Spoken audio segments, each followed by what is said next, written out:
Season. This is our final Pass It Along, and the organization that is getting big things done with very limited resources in the medical world is the Bateman Horne Center in Salt Lake City. Our friends from Mountain America Credit Union got a tour from the center's founder. And the doctor looked at me and just said, "You know what?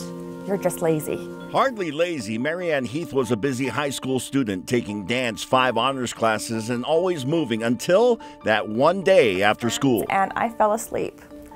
And 24 and a half hours later, my mom came and woke me up. From then on, she was always worn down, developed pain, was dizzy at times. After 5 years and no answers, Marianne found the Bateman Horne Center in Salt Lake and a diagnosis. Well, we think that there are at least 1 million Americans who meet criteria for ME/CFS. And the majority of them, maybe up to 80%, have not received a correct diagnosis.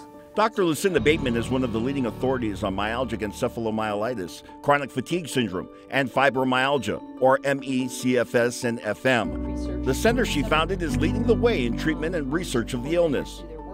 Step one is to take these patients out of the shadows into the mainstream of medicine and science, where they can benefit from all the other things that we benefit from with other illnesses. The challenge is huge. The disease is misunderstood and research woefully underfunded. Well, I remember telling my husband I wish I was diagnosed with cancer, which sounds terrible, but because people know what that is. For Jessica, like others with ME/CFS, just grocery shopping can take an epic effort, and often with painful consequences up to 48 hours after.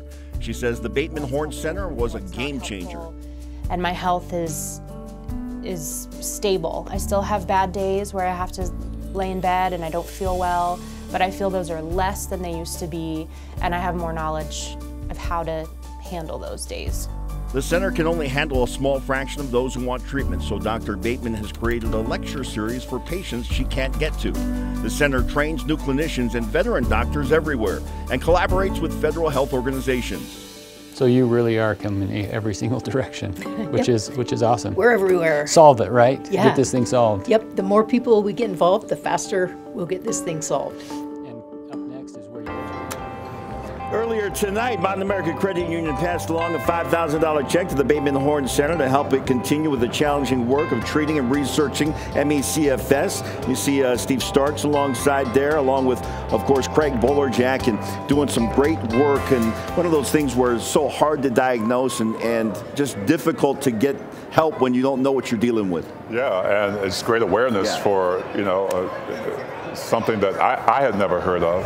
So it's great awareness for me. You hear about so many people being tired, all the time. You think it's the workload, or just whatever you're doing. You're running around all day, following kids and all that kind of stuff. But it could be something else. So it's a good idea to get tested for that. Absolutely. We'll come back. Still more on the way. Let's get you ready for tonight's matchup. The Jazz and the Orlando Magic. We'll hear from the head coach of the Utah Jazz. Our pregame interview with Quinn